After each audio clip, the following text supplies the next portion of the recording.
रावांचं असं जाणं म्हणजे स्वराज्याच्या भाळावरची अश्वत्थामी जखमच जणू.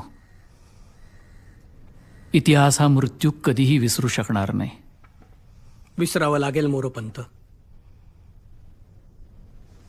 कारण झाल्या घटनेचं दुःख आभाळा एवढं असलं तरी राज्याभिषेक अवघ्या 3 मासांवर येऊन ठेप.